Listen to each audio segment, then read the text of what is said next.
Hello everyone, this is CJ Novo 992 and today we are back with another brand new video. Today's video, as always, we're here to react and break down the latest news coming out of the football club. But before we jump into story number one, just a friendly reminder as always, in case you are new around here and you haven't hit that subscribe button yet, it's free, it doesn't cost you anything, it just helps us, the nation, well and truly on our way towards 55k. So if you don't mind doing that, that'd be absolutely tremendous. But let's jump into story number one, because this one is one we pretty much expected to be, but not with the expected destination, which is a bit iffy. Story number one will be Jason Holt to QPR. Now, naturally, you might think to yourself, that's great, get him a move, because he spent last season down at Fleetwood. He actually played pretty damn well. If you followed the loan review series, you saw Jason Holt was kind of Jason Holt. 100% effort, consistency, and just does his bit. He's no world beater, he's never a 10 out of 10, but he's a consistent player who will run his heart out, and we all fully expected him to go ahead and join Fleetwood. Well, Fleetwood, for whatever reason, has backed away from the deal, and this has opened the door up for QPR, who's managed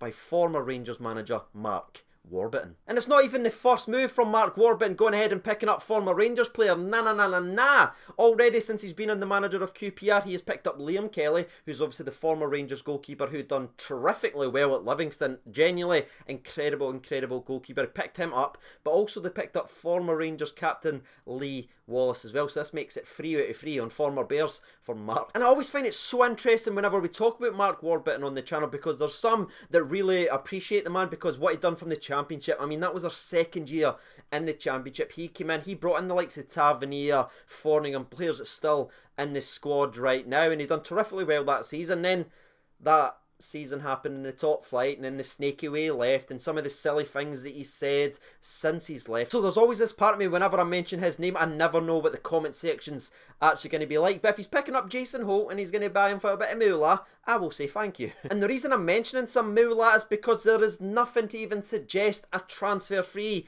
for Jason Holt, which is kind of worrying me, because I hope we're not doing that Rangers thing where we just give our players away for nothing even though they're under contract. Because you look at Jason Holt, yes, he's only got 1 year left on his deal that ends next year, but surely we can get a wee bit of money from him. We just can't keep doing this, bringing players in, filling the squad up, and then just letting players leave for free. That is not a good enough business model, and hopefully we're selling Jason Holt to QPR for some money. Now, granted, it's not going to be a lot for Jason Holt, but anything's better than none, you know what I'm saying? But anyway, that's going to be story number one. It's extremely short, and it's just a little update, because I get so many questions saying, yes, it's great, we're talking about bringing all these players in, but where is the outs? Well, that perfectly transitions us to story number two. Now, I know what you're thinking right off the bat. CJ, nothing perfectly goes right on your channel ever, mate. Just get used to it. And I understand that, because, I mean, you look at the last video, I was talking about George Edmondson, but what they're saying in the first 30 seconds, I call him Greg, and I was absolutely roasted in the comments. Fairly, but fair. I'm fine,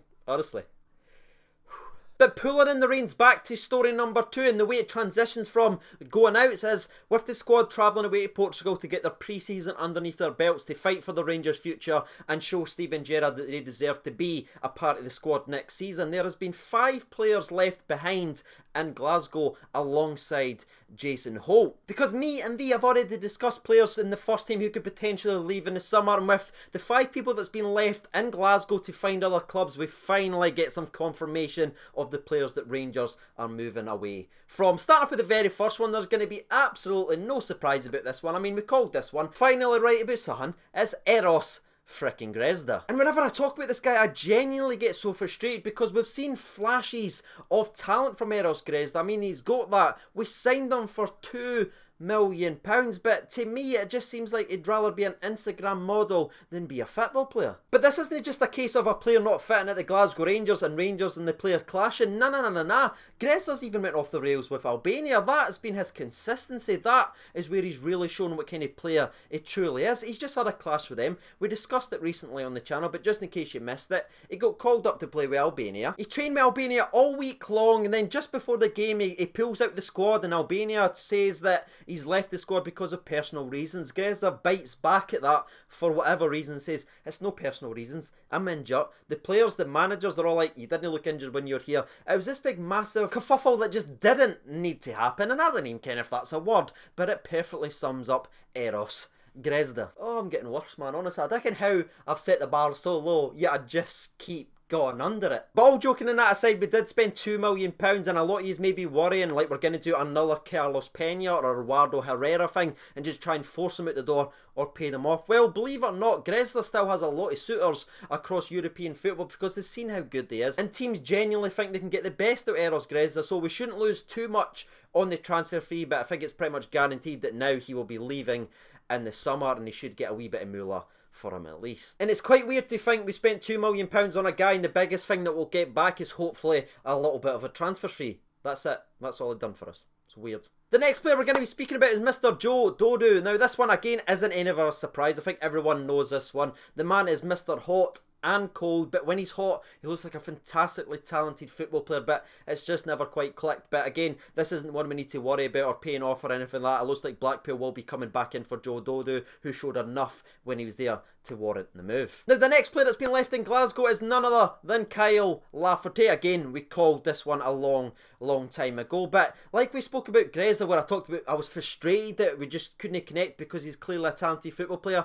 I'm not frustrated with the Kyle Lafferty thing, I'm just damn annoyed. Like genuinely, I didn't understand what has gone wrong with this move because it just seemed like a surefire tick, low transfer fee. You get someone who's played for the club before who can score important goals in important games. But despite a bright start for the Glasgow Rangers, it continued to trickle down in terms of minutes, subs appearance, then it just came to a complete and utter halt with the behind the doors friendly versus Liverpool. Now we've spoken about this so many times on the channel, so I do apologise if I'm a little bit boring, but I have to repeat it just in case any of the newcomers have missed those videos. If you don't know why Kyle Lafferty dropped off the face of the earth, it's because he was used in a behind the doors friendly versus Liverpool, a sort of comeback game for Graham Dorrans, who obviously had spent the majority of the season out. Rick Gerrard arranged this friendly with Liverpool. He came up and they subbed Kyle Lafferty off at half time, and at the end of the game he talked about some of the players being absolutely embarrassing and lacking the work rate and desire to play for the Glasgow Rangers. Now again, he didn't come out and label Kyle Lafferty, but if you read on with the interview, he says the second half was much better with the players that came on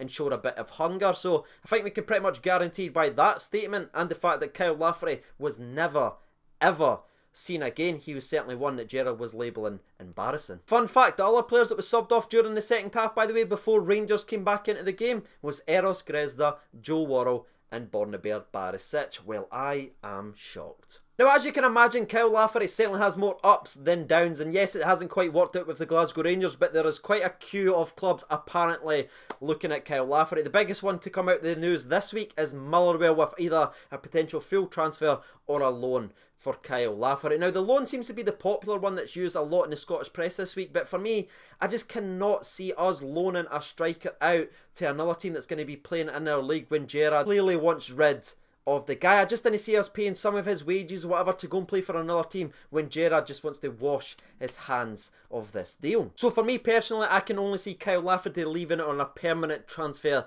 this summer, whether that is to Motherwell, who wants to spend the 500k they got for Jake Hastie and the 3 mil they got for David Turnbull. That remains to be seen, but I'm pretty sure that Kyle Lafferty will be leaving on a permanent deal this summer. And last but not least, I have intentionally left this to the last, by the way, because it really shocked and surprised me. I genuinely thought this player would be given a pre-season to prove his worth, but apparently not. It's none other than Graham Dorrans. He has been left in Glasgow to find a new club. But regarding Graham Dorrans, I mean, we've already broken down Graham Dorrans in great detail. We've looked at his entire injury history. I mean, you go back and you look, the last time that he had an injury-free season was 5 years ago. And with that, we've kind of broke down the myth of that saying if Dorrans stays fit and stays clear of injury, he'll do this and that, by reflecting on his injury history in his last 6 years of his career, by showing that unfortunately just doesn't seem to happen. Now, like Jason Holt in story number 1, Graham Dorrans does have 1 year left on his deal, so this is maybe why Rangers have decided now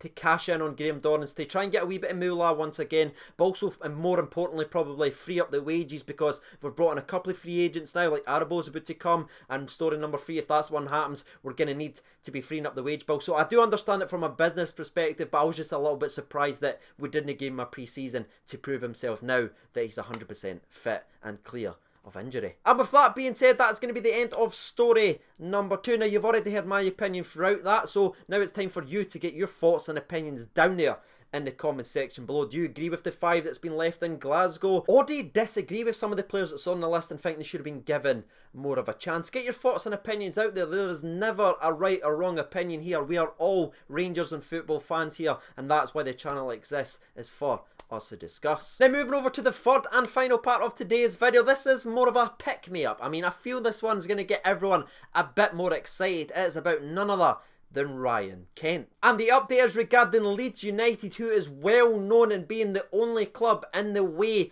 of stopping Ryan Kent and Rangers reconnecting. Well, as of the last 24 hours, Leeds United have apparently had a bid rejected by Liverpool, and now since that bid's been rejected, they are no longer interested in following up on Ryan Kent, and they will not be making a second bid for the talented winger. So if you've been paying attention to the summer and the Ryan Kent saga, the three teams, the three horse race to get Ryan Kent, I should say, were Aston Villa, Leeds United and Glasgow Rangers. Who's the last horse standing? And with that being said, that is going to be the end of today's video. I'm sure it's going to be an exciting week ahead for some interesting announcements that me and they should be pretty damn happy with. But before we wrap up, I need to give a massive thank you to all the new patrons. I cannot thank you guys enough to help supporting the channel week in and week out. Again, every single penny gets dedicated back into the channel, whether that's sort of saving up for improvements. I mean, the microphone is the next thing we're working on. So again, cannot thank you guys enough. If you would like to support the channel directly, the link for that is down there in the description below. And as always, I've been CJNova92. Thank you so much for watching, and bye.